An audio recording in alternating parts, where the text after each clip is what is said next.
Saudara-saudari yang terkasih, saya dulu ketemu dengan seorang yang dia sebenarnya simpatisan, ingin menjadi anggota gereja atau ingin dibaptis.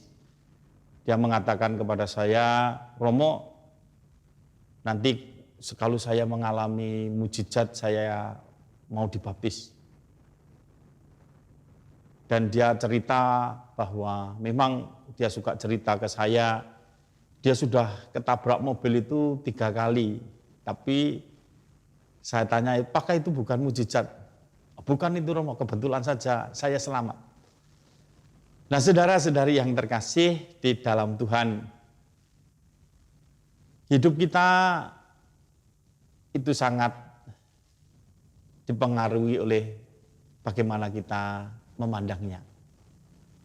Mungkin bagi Bapak itu kecelakaannya adalah hal biasa itu, dan mungkin juga kebetulan dia tidak mati.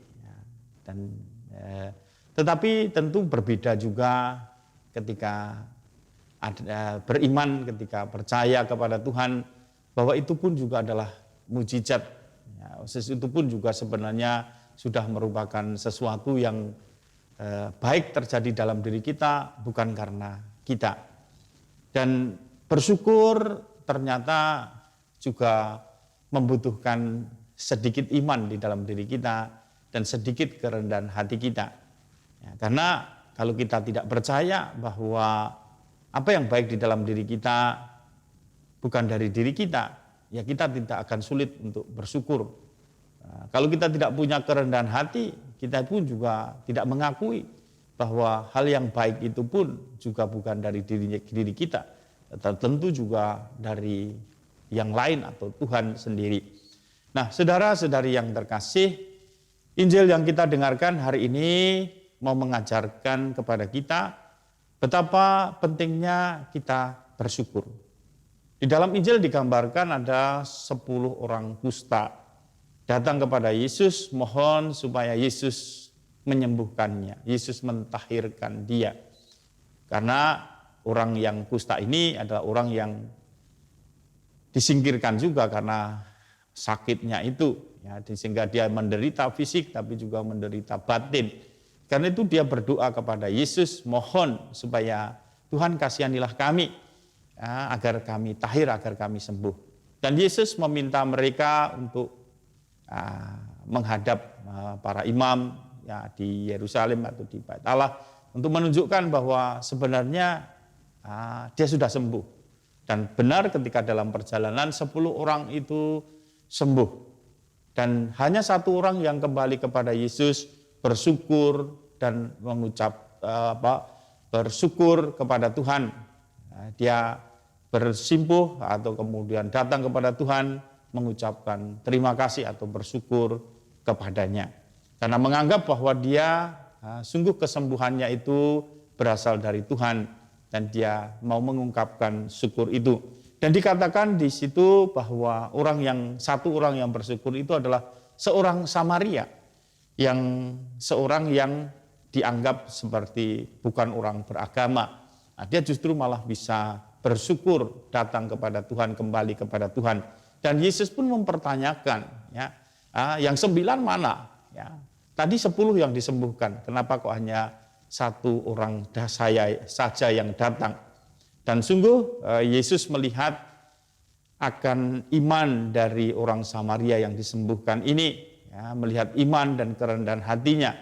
Dan dia meneguhkan iman orang Samaria itu. Yesus berkata bahwa berdirilah dan pergilah, imanmu telah menyelamatkan dikau.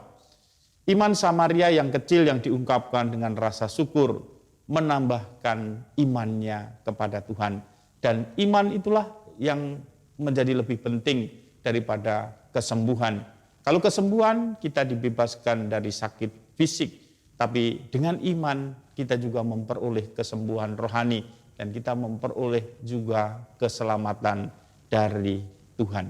Nah, saudara-saudari yang terkasih di dalam Tuhan, sebagai orang beriman kita belajar juga mulai selalu bersyukur dalam hidup kita. Ada banyak yang memang dalam hidup kita pikir kurang atau mungkin juga kita bisa selalu mengeluh dalam hidup kita. Tetapi hari ini kita diajarkan oleh Tuhan supaya kita selalu mampu melihat anugerah Tuhan dalam setiap peristiwa hidup kita dan mampu mensyukuri atas kebaikan Tuhan itu. Dan dalam bacaan pertama kita mendengarkan juga bahwa oleh kerahiman dan kasih Allah kita telah diselamatkan oleh Yesus. Bukan karena perbuatan baik yang telah kita lakukan, melainkan karena rahmat-Nya, berkat permandian kelahiran kembali, dan berkat pembaruan yang dikerjakan Roh Kudus yang sudah dilimpahkannya kepada kita lantaran Yesus Kristus Juru Selamat kita. Dan demikian kita sebagai orang-orang yang dibenarkan oleh kasih karunia-Nya, berhak menerima hidup yang kekal sesuai dengan pengharapan kita. Kita bersyukur kepada Tuhan karena Tuhan sudah menganugerahkan keselamatan di dalam diri kita ketika kita dibaptis. Itulah benih-benih iman yang kita harus tumbuh kembangkan dengan selalu belajar kita mengucap syukur kepada Tuhan. Kita selalu datang merayakan Ekaristi. Orang-orang yang merayakan Ekaristi adalah orang-orang yang tahu bersyukur, tahu berterima kasih kepada Tuhan. Dan tentu juga ketika kita pulang mendapatkan berkat, Tuhan pun juga akan selalu menyertai kita, membimbing kita, menuntun kita, menumbuh kembangkan iman kita. Nah, saudara-saudari yang terkasih di dalam Tuhan, hanya dengan bersyukur iman kita menjadi semakin teguh. Tuhan memberkati.